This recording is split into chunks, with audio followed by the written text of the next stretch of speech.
அஸ்ஸலாமு அலைக்கும். Hi friends, 2 நாளாக கொஞ்சம் பிஸியாக இருந்தேன். ஃபேமிலி ஃபங்க்ஷன், அதுக்கப்புறம் கெஸ்ட் வந்திருந்தாங்க. அதனால் இது வந்துட்டு ஒரு 1 kg மட்டன் பிரியாணி எப்படி ஆக்குறது அப்படின்னு சொல்லிட்டு நிறைய பேர் கேட்டிருந்தீங்க இல்லையா. இன்றைக்கி வீடியோவில் ரொம்ப டீட்டெயிலாக சொல்லியிருக்கேன். பட்டை, கிராம்பு, ஏலக்காய் எந்த அளவுக்கு எடுத்திருக்கேன்னு பார்த்துக்கோங்க.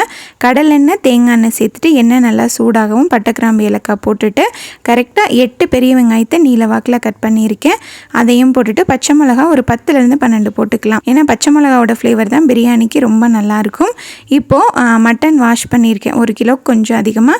இது கூட கொஞ்சமாக தயிர், இஞ்சி பூண்டு பேஸ்ட் 2 டீஸ்பூன், உப்பு சேர்த்து ஒரு 2-3 விசில் ஒரு 70% குக் ஆகிற மாதிரி ப்ரெஷர் குக் பண்ணிக்கலாம். India Gate basmati rice 1 kg எடுத்திருக்கேன். அதை ஒரு சட்டியில் நம்ம அளந்துக்கிட்டோம் அப்படின்னா தண்ணி அளந்து வைக்கிறதுக்கு உங்களுக்கு ஈஸியாக இருக்கும்.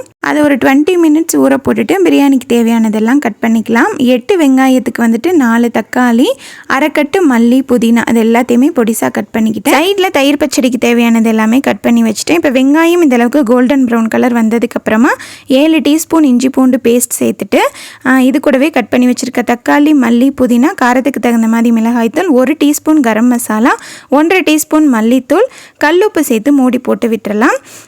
கரம் மசாலா வீட்டில் அரைச்சது, பட்டை, கிராம்பு, ஏலக்காய் மட்டும் போட்டு அரைச்சது. மட்டன் கரெக்டாக ஒரு 70 to 80% குக் ஆனால் போதும். இப்போ அந்த தண்ணியை தனியாக எடுத்து வச்சுட்டு தக்காளி நல்லா வதங்கிட்டு இருக்கும். அந்த ஸ்டேஜில் மட்டன் சேர்த்துட்டு ஒரு அரை பாக்கெட் அளவு ஒரு 200 ml அளவுக்கு தயிர் சேர்த்து மிக்ஸ் பண்ணி மூடி போட்டு விட்டுக்கலாம். நம்ம அரிசி அளந்தோம் இல்லையா, அரைச்சட்டி அரிசி இருந்துச்சு, 3/4 சட்டி அளவுக்கு மட்டன் வேக வச்ச தண்ணி சேர்த்து காய்கிறதுக்காக வச்சு விட்டுட்டேன்.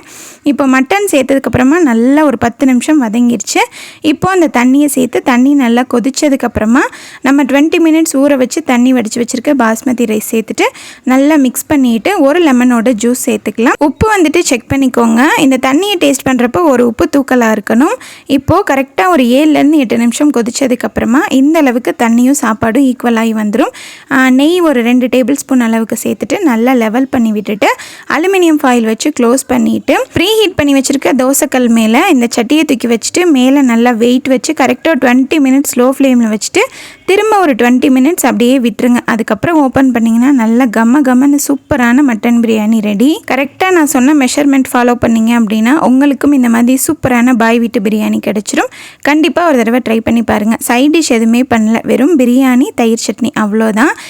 தயிர் சட்னிக்கு நிறைய தயிர் ஊற்றுவேன். அதை பிசைஞ்சிட்டு சாப்பிடவே சூப்பராக இருக்கும். ஒரு தடவை ட்ரை பண்ணி பார்த்துட்டு உங்களோட ஃபீட்பேக் சொல்லுங்கள். தேங்க்யூ.